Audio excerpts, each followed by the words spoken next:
I worked for years to afford my dream trip and my mom just handed it to my sister for free. Imagine working multiple jobs for years, watching your savings slowly climb, delaying a dream because a global pandemic blew up the costs, and finally making it happen through sheer willpower and sacrifice. Now imagine your mom just booking that exact same trip for your little sister, all expenses paid, without a second thought. That is not a coincidence. That is a message. And the worst part is not even the trip itself. The worst part is sitting at home watching the photos roll in like you are supposed to clap.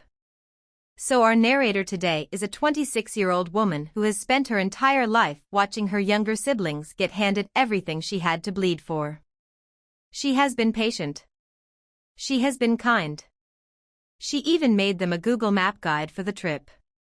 But when it comes to celebrating it out loud, she has simply gone quiet, and now her family wants to know if she is being petty. Let us talk about what is actually going on here, because this situation has layers that deserve to be pulled apart carefully. From the very beginning of her life, this woman has been operating on a completely different system than her siblings.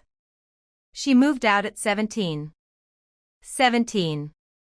While most kids that age are worried about homework and weekend plans, complaining about curfews and saving up for prom, she was figuring out how to keep a roof over her head. She was budgeting for groceries. She was learning how utilities worked and what happens when you miss a payment and what it feels like to be genuinely alone in that kind of stress with no one to call. She worked multiple jobs, not as a resume builder or a character exercise, but because the alternative was not eating or not having a place to sleep. She saved for years with the kind of discipline that only comes from knowing no one is going to catch you if you fall. She built herself from the ground up with almost no support from the people who were supposed to provide it. And she did it. She actually did it. She got financially independent, she traveled, she built a life, and she did it entirely on her own terms, with her own money, on her own timeline, at great personal cost. Meanwhile, her sister, who is 21 and by all accounts a bright and hardworking student, has never had to carry any of that weight. Education paid for. Housing paid for. Vehicle paid for. An income handed to her so she does not even have to look for a part-time job while she studies. Her days are full of the kind of low-stakes pressure that lets you focus on what actually matters in school. She gets to just be a student. She gets to just be young, without the particular exhaustion that comes from working a closing shift and then trying to study for a midterm at midnight. And now a fully funded trip to Europe, planned and paid for by the same people who let her older sister figure it all out alone from the age of 17. Which is worth saying clearly, by the way. Parents choosing to support their younger kids more generously as their financial situation improves over time is not automatically wrong or unfair in every case. Life changes. Financial circumstances shift. People grow and sometimes they do better than they did before and they try to give more. That part alone, taken in total isolation, is not the story. The story is the destination. Because out of every country in Europe, every sprawling and beautiful city on that entire continent, every possible shape a first international experience could take, they chose the exact one. Not a similar vibe. Not a neighboring country. The same place she had saved for through a pandemic, through extra shifts, through years of waiting.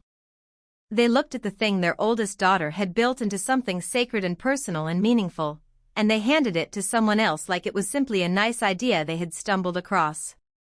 That choice, whether it was made carelessly or deliberately, communicated something to her that no explanation will fully undo. Out of every country in Europe, out of every sprawling and beautiful city on that continent, out of every possible first international experience they could have designed for this 21-year-old girl, they picked the one place that their oldest daughter had to sacrifice years of her life to reach. Not a coincidence of overlapping taste. A direct mirror. The same country, the same dream, the same trip. And they already knew. They knew before they booked it, before they searched for flights, before they typed in a single destination. They knew because she had talked about it, saved for it, and eventually done it. Getting there had felt like something she earned that no one in her immediate family had ever been handed. It was hers in a way that almost nothing else in her life had ever been allowed to stay. And they looked at that and chose it anyway. This is not the first time something like this has happened either. There is a pattern here that runs all the way back to her childhood, quiet and consistent and devastating in its repetition. She would save up for something. She would earn it through work or sacrifice or patience. She would finally have it. And then her mom and stepdad would feel bad for her younger siblings and simply buy them the same thing. Over and over and over again. The lesson she kept absorbing, the one that got reinforced every single time this happened, was that nothing she achieved was allowed to stay exclusively hers. Whatever she worked for, they would eventually hand to someone else for free, and she was just supposed to keep smiling every single time it happened. Keep being gracious. Keep being the mature one. Keep being grateful for what little she had while watching the gap between her experience and her siblings' experience grow wider with each passing year. Okay, I am going to need a second because the Google Map guide absolutely broke me. Think about where she was emotionally when she made that guide. She was hurt enough to go completely silent on social media. She was sitting with a grief that had no obvious outlet and no one in her family who seemed to recognize it. And yet she sat down, opened up her maps, and spent her own time and energy building a resource to make their trip better. She pulled from her own memories of that place, the things she had discovered, the spots that mattered, the hidden details that only someone who had actually been there would know, and she handed all of that over. That is not pettiness. That is not passive aggression dressed up in helpfulness. That is someone trying to hold themselves together with every bit of grace they have left while quietly falling apart on the inside. Now let us talk about the going quiet, because that is technically the question at the center of all of this. Is she wrong for not engaging with the family group chat, for not reacting to the photos, for letting the updates scroll past without a like or a comment or a celebratory emoji? Honestly? No. She is not screaming at anyone. She is not firing off passive-aggressive messages designed to make her sister feel guilty for enjoying something that was handed to her. She is not calling her mother selfish in a long text at 2 in the morning. She is not demanding apologies or staging some kind of confrontation. She simply does not have the emotional capacity to perform happiness about something that is actively hurting her, and she is choosing silence over cruelty. She is choosing to say nothing rather than to say something she cannot take back. That is not immaturity. That is actually one of the more measured and self-aware responses she could have chosen in a situation that could have gone so much uglier so much faster. There is something important to acknowledge about the nature of this pain, and it is something that gets dismissed far too quickly and far too easily whenever it comes up. When people say things like you should just be happy with what you have or you made it on your own so that should be enough, they are completely missing the point. This is not about wanting her sister to suffer. This is not about wanting the trip to be ruined or the experience to be taken away. She made the guide. She genuinely wants her sister to have a good time. What she is grieving is something quieter and harder to articulate. It is the feeling that your effort should mean something. It is the hunger to be seen by the people who were supposed to see you most clearly. It is the specific ache of watching your own mother pour freely and lovingly into someone else the same kind of support she withheld from you at every critical moment. When your own mother books your dream destination for someone else and then sends you photos expecting enthusiasm back, that is not just careless. That is a specific kind of erasure. It says, without saying it, that what you built does not carry any special weight in this family. She was never taken on a trip as a child. Not a weekend road trip, not a visit to a theme park, not a single plane ticket with her name on it. The kind of experiences that other kids describe casually, the ones that turn into old family photos and inside jokes that last for decades, simply did not exist for her. And the age of 21, the exact age her sister is right now and the age at which her sister gets to stand in cobblestone streets across an ocean, was when this woman's family took their very first vacation together without her. Let that settle for a moment. 21 did not mean freedom or celebration or a European adventure for this narrator. It meant the age at which she officially became optional. The age at which the family had fully reorganized itself and found its new shape, and that shape did not include her. The age at which it became undeniably clear that the warmth and the generosity and the shared experiences were being saved for the people who remained, not for the one who had already been asked to leave by circumstance before she was ready. And they wonder why she has gone quiet. They send the photos. They tag the locations. They wait for the heart reaction and the celebratory comment and the little burst of enthusiasm that would make everyone feel like this is a happy family moment being shared across the distance. And she just cannot do it. Not because she is cruel. Not because she wants to punish anyone. But because she is a person with a history, and that history is sitting right there underneath every single notification that comes through, and she is doing the most generous thing she can manage, which is simply saying nothing at all. There is also something worth sitting with about the inheritance piece she brought up. She received some money from an early inheritance at some point. Her siblings receive the equivalent of $50,000 per year in covered expenses plus a provided income on top of that. These are not remotely comparable things, and framing them as though they balance each other out is a kind of mathematical dishonesty that is hard to let slide. Throwing someone a bone and calling it generosity while simultaneously funding someone else's entire lifestyle, every tuition payment, every housing cost, every car, every trip, is not balance. It is a performance of fairness that collapses the moment you look at the actual numbers and the actual lived experiences side by side. Something else about this situation deserves to be said clearly, which is that she goes out of her way to give her sister credit. She is not tearing the girl down. She is not calling her spoiled or ungrateful or undeserving. She says her sister has been working hard in school and doing well academically, and she clearly means it. This is not jealousy of who her sister is as a person. This is grief about what her own story has been, about the contrast between the support her sister receives and the absence she grew up navigating. Jealousy wants to take something away from another person. Grief just wants to have been seen. Those are not the same feeling, and they do not deserve the same response. So when she says she does not have it in her to engage with the updates and the photos and the excitement, what she is actually saying is that she has reached a limit. Not a dramatic limit. Not a petty one. Just a deeply human one. She gave what she had to give. She made the map.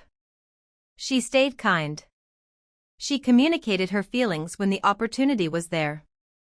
And now she is sitting inside the life she built entirely by herself, and she needs to protect whatever peace and steadiness she still has. That is not asking for too much. That is the bare minimum of self-preservation. Here is where the verdict lands, and it is going to be clear. She is not the asshole. Not even close. What her family did was thoughtless at best and intentionally dismissive at worst, and either way the effect lands exactly the same on her. She spent years building something meaningful, something she had to reach for alone, and they walked right through it like it was nothing. The silence she is giving them right now is proportionate to the situation and the history behind it. She communicated her feelings. She contributed her knowledge. She stayed kind when she did not have to. And now she is choosing not to perform a joy she genuinely does not feel.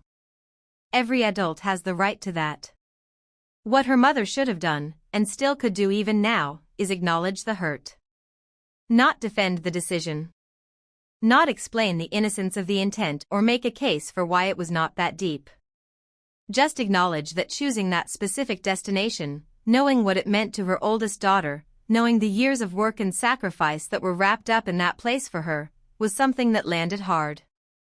A real conversation about the pattern, about the decades-long difference in how these children have been supported, about what it was actually like for this woman to grow up the way she did and to carry all of that alone, would do more good than any number of group chat photos and travel updates ever could. But until that conversation happens, she owes no one her applause. She worked for everything she has. She built her life with her own hands starting at 17 years old. The least she deserves is the right to feel her feelings without being called petty for it. That final thought is the one that should stick. You do not get to underfund someone their entire childhood and then expect them to cheer when you start giving freely to everyone else. My twin brother said my gym shorts made him uncomfortable and I am done being silent. 9:26 p.m. She is living in her own home. It is the one place she is supposed to be able to exist without performing anything for anyone. And somehow, wearing a pair of shorts with an oversized shirt has become an act that requires defending. That is not a roommate problem. That is not a modesty problem. And it is definitely not her problem. So our narrator today is a 25-year-old woman who shared an apartment with her twin brother for a year and a half. She is not someone who ignored his comfort. She actually went out of her way to accommodate him. She bought larger shorts just to wear at home. She layered oversized shirts on top of everything. She modified her own wardrobe, in her own space, so that he would not have to be confronted with the existence of her legs. She made these adjustments quietly, without complaint, telling herself it was not a big deal, that keeping the peace was worth it, that small sacrifices made for a smoother household. And somehow, after all of that sustained effort and self-editing, he still complained. And somehow, after all of that silent accommodation, he has the nerve to bring it up again now that they are considering living together for a second time. Let us be very specific about what she was actually wearing so there is no confusion here. She was wearing gym shorts with an oversized t-shirt pulled over. She was wearing yoga shorts, a completely normal piece of athletic clothing worn by millions of women every single day, with coverage added on top. She bought extra large shorts when her natural size is extra small or small, specifically so nothing would ride up or expose anything. She was as covered as you can realistically be while still wearing something designed to allow movement. Picture it clearly. A loose shirt falling past her hips, baggy shorts underneath, an outfit that reads as casual and covered by any reasonable standard. This was not provocative clothing. This was home clothing. The kind of thing you throw on after a long day or before an early morning workout. And she should not have had to justify a single item of it. Her brother's complaint, that it looked like she was not wearing pants and that it was gross, is worth examining for a moment because it reveals a lot. He did not say he could see something inappropriate. He did not say anything was actually exposed. He said it looked like she was not wearing pants. Which means his problem was not with what was actually there. His problem was with what he was imagining. He looked at his sister in a baggy shirt and shorts and his brain filled in a story that had nothing to do with reality, and then he handed her the bill for that story. And that is a deeply uncomfortable thing to realize when the person doing the imagining is your twin. I am going to say what everyone reading this is already thinking. That is not a clothing issue. That is a him issue. She brings up something that deserves credit because it takes self-awareness to say it. She knows that men can sometimes struggle with impulse control in ways that are shaped by cultural conditioning and overconsumption of certain kinds of media. She is not being naive about how the male gaze can get warped and distorted over time. She is being generous, actually, offering context for his behavior rather than simply condemning it. But here is the key thing. That self-awareness on her part does not make it her responsibility to dress for his psychology. Understanding why something happens does not mean accepting the consequences of it in your own living room. She was not dressing to provoke anyone. She was wearing workout clothes to work out and comfortable clothes to relax. That is it. That is the whole story. And the fact that she felt she needed to build a psychological framework just to explain why she should be allowed to wear shorts in her own home says everything about how much space this situation had already taken up inside her head. What makes this situation even more infuriating is the shirtless double standard that she only mentions briefly but which deserves to be front and center. He walked around without a shirt on. Regularly. In the same shared space where he decided her covered knees were a problem. And she never said a word about it. Not once. She did not make him feel weird about it. She did not tell him it was gross or made her uncomfortable. She did not hold it over him or bring it up to their mother as evidence of his bad judgment. She simply minded her own business and treated him like an adult who was allowed to exist comfortably in his own home. He could not extend her the same basic courtesy. He could not look at his twin sister, someone he has known his entire life, in a baggy outfit and simply move on with his day. The asymmetry there is staggering. She asked her friends about this and found out that their brothers never made it an issue. Some of them walked around with far less coverage than she ever wore and nobody said anything. Nobody pulled them aside. Nobody brought their mother into it. Nobody made them feel like their ordinary presence in their own apartment was an imposition. That comparison matters because it shows this is not some universal norm she was accidentally violating. This is specific to him. This is his issue, his hang-up, his discomfort that he then pushed onto her and made her carry around every single day she lived in that apartment. Think about what that actually does to a person over 18 months. She started overanalyzing her own clothing in her own home. Every time she reached for something comfortable, she had to pause and run a quiet calculation in her head. Would this set him off? Would he make a face? Would there be a comment, a sigh, an energy in the room that told her she had done something wrong by simply existing? She had to weigh her own comfort against his potential reaction before she could even get dressed in the morning. That low-grade vigilance becomes exhausting in a way that is hard to explain until you have lived it. It is not one big dramatic moment. It is 100 tiny ones, every single day, each one chipping away at the feeling that you are allowed to be at ease in the place you sleep. That is not what it should feel like to live in your own space. That is what it feels like to walk on eggshells, and no one should have to do that in the place they are supposed to feel safest. Their mother heard about this situation and thought he was being the weird one. That is not a small thing. Mothers are often the first to defend their sons or at least soften the situation, to find the charitable reading, to suggest that maybe both sides have a point. When even the family member most likely to take his side looked at the whole picture and said no, actually, you are the one being strange here, that tells you something real about where the fault line actually sits. It is not a close call. It is not a matter of perspective. Even the person who raised him could see it clearly. She is not the asshole. She is also not overreacting. She is someone who spent 1.5 years making herself smaller in her own home to accommodate a discomfort that was never hers to manage in the first place, and she is now mad about it, and she should be. That anger is healthy. That anger is appropriate. That anger is what happens when someone finally stops absorbing behavior they should have called out months ago. Here is where this verdict has to land hard. What her brother did over those 18 months was not a quirky preference or a harmless boundary. It was a form of control dressed up as modesty.